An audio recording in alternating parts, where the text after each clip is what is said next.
As much as it's fun to play Minecraft the conventional way, we have to admit that sometimes it gets boring. We all have great memories on multiplayer servers like Craftlandia, Red Sky, Minecraft Central, and Mineplex. The thing is, a lot of those servers we used to spend hours and hours playing on don't even exist anymore. In the case of Mineplex, after making millions from their players, they abruptly shut everything down. There are even claims that they didn't pay the last developers and collaborators. The owner of Repixel, the world's biggest server, eventually publicly called them out. And of course, here in Brazil the situation isn't much different since every week servers open and close just for the sake of money. Anyway, let's break down the situation of the old servers and their end, bringing back all the nostalgia from the old days. Because getting to school and playing with friends was truly priceless. Around 2010, people were already thinking of solutions to make the game more dynamic and fun. In this context, a player named Ripozip made history.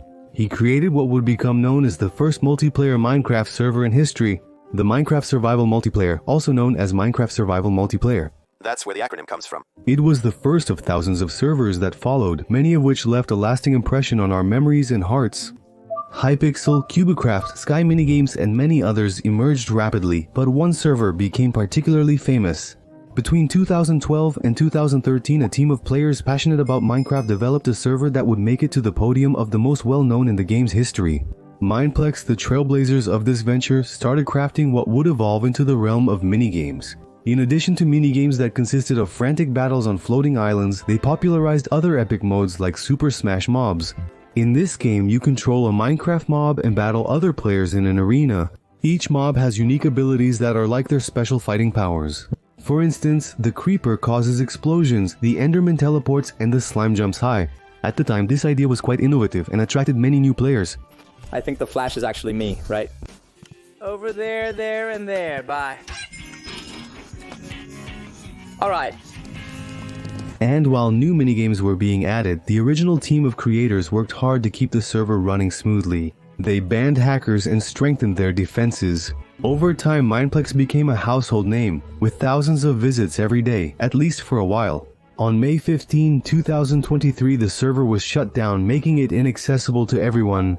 Players considered the possibility that it was just a malfunction, a maintenance shutdown, but it wasn't. A few days later, however, the worst possible news came in the form of a message from the Mineplex Discord server. Quote, "Hello everyone. As you are all aware, all servers and the website have been down for a few days. Unfortunately, I was tasked with informing you that this will be permanent. It shouldn't be me who has to tell all of you this, but in the end, you all deserve to know that it's over, and I guess I'll have to be the one to bring the news. I wish there was more to say, I wish things had happened differently, and I wish we all had time to say goodbye properly and give up." And yeah guys, this is starting to sound like one of those breakup texts, right? You're thinking your ex will come back, but I don't think so anyway. Just like that, without any warning, one of the biggest servers in Minecraft history was shut down. And, well, starting from the beginning, Mineplex wasn't doing well anymore. Like any server, it was struggling to stay relevant. Administrative problems, programming problems, and development problems. A few days before its shutdown, it was already estimated that Mineplex had lost about an absurd 99% of its original player base. In short, the server was deserted. Another relevant factor was the dispersal of YouTube content creators who were very important for the server's popularity. Although American YouTubers were more influential in this regard, some Brazilian creators had also not recorded content on the server for an extended period. Authentic Games, Unkstream, Coisa de Nerd, Tasercraft. With the decrease in popularity, it became harder to pay everyone involved in managing the company. Running a server of this size is not simple or cheap. A machine that can support hundreds of players across dozens of different mini-servers can easily cost tens of thousands of reais. And of course, with the drop in revenue, almost all the owners completely lost interest in the server. But hold on, I said almost, because there was still one left. Cheese, one of the developers who became one of the main investors in the project, and he was very loved by the server community because he used to interact with them very often, showing that he really liked the environment and the people. As the lead and practically sole developer, he was responsible for updating the minigames. However, managing a server with thousands of daily accesses single-handedly was challenging. So in 2016, he found himself forced to step away from developing Mineplex. The server's quality declined following the departure of the most dedicated and active staff member. The minigames weren't being updated, the new developers supposedly weren't being paid properly, and the old code couldn't keep up with Minecraft updates and the daily player traffic. By mid-2018, due to the growth of competitors like Hypixel, Mineplex's daily logins dropped below 1,000. Things were pretty complicated, especially if we compare the statistics to previous years. In 2015, the server entered the Guinness World Records with an impressive 43,033 players online simultaneously, the highest among all competitors then. So yes, the decline was brutal until, to the joy of all the players, a glimmer of hope appeared. A recode or overhaul was going to be done, which promised to fix the bugs and lags that were so frequent on Mineplex. And this update actually happened around mid-2020, addressing possible technical issues, improving stability and gameplay, and introducing new features to keep the server competitive in the ever-evolving Minecraft server scene.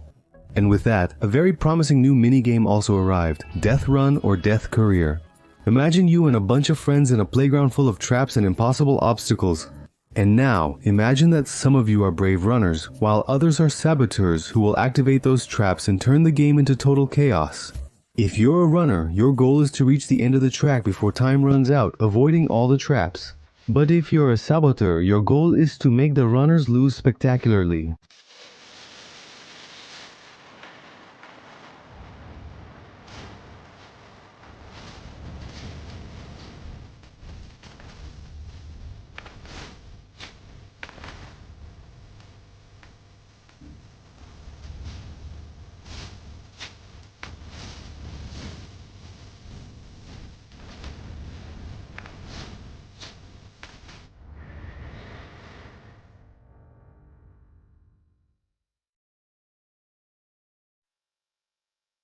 As fun as it seemed, not even implementing this mode was enough to bring the players back. The new infrastructure also had a lot of problems, so it was hard to defend.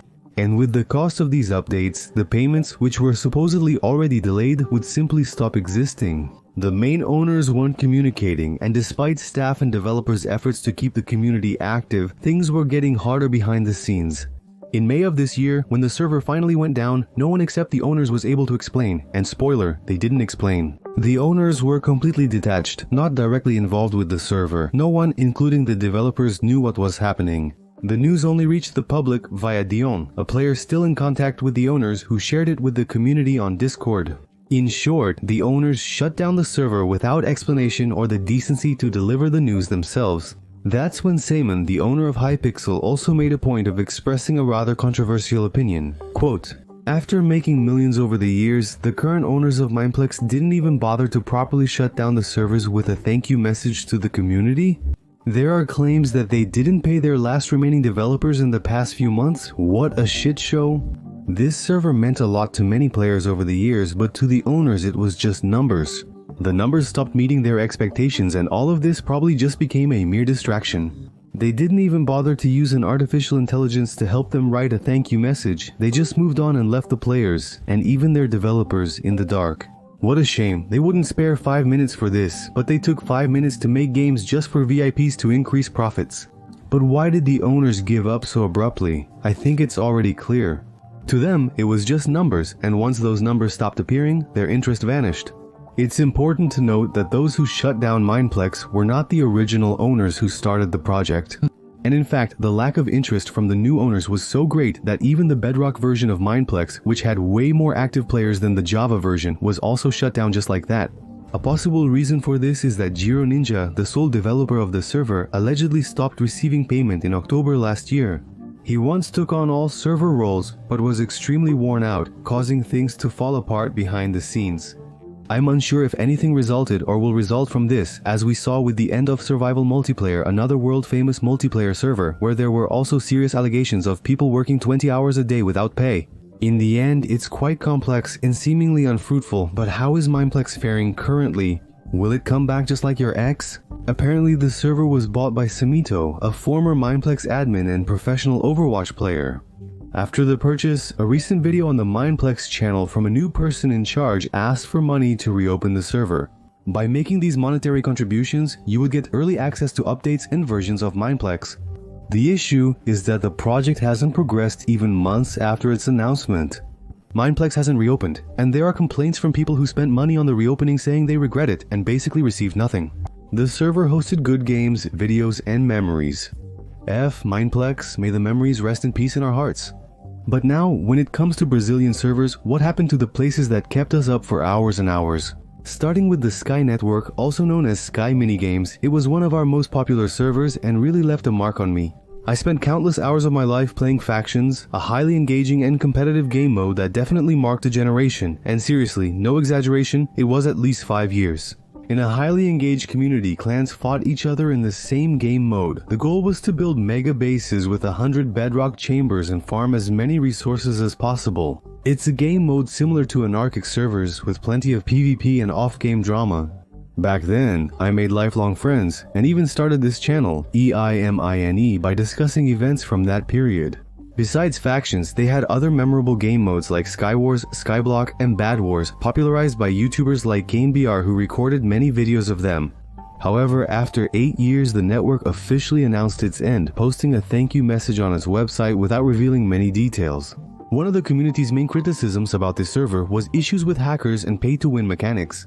The cracked server was notorious for its high number of cheaters. Even when banned, hackers would quickly return, making it difficult to play a match without encountering them.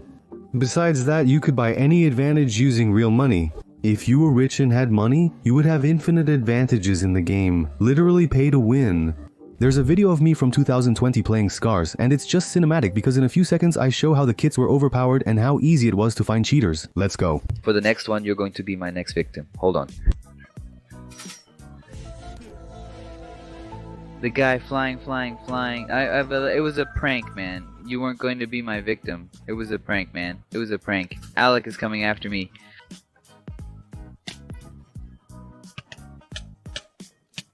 Wow, I was kind of lagging, but okay. And the hacker is coming. The hacker is coming. Besides the slime block that gave you a huge boost to quickly reach the middle, there was also an overpowered little rocket. If you fell into the void, you just had to activate it and you'd come back, kangaroo style, and by buying all the kits, it was almost impossible to lose a match. There were many dramas involving the Red Sky team back then, but it's not worth discussing now, given how much time has passed. And anyway, in these specific servers, I really have some memories. There was another one I used to play a lot too called Skycraft, which I don't even know if it still exists, but yeah.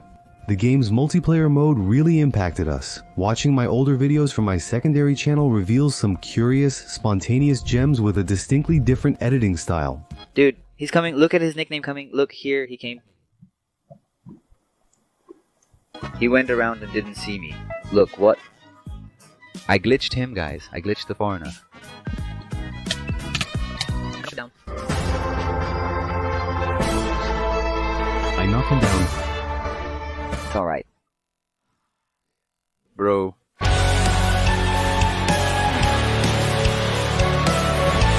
If I hadn't been burned in the fire and had a potion, I would have killed him. Wow.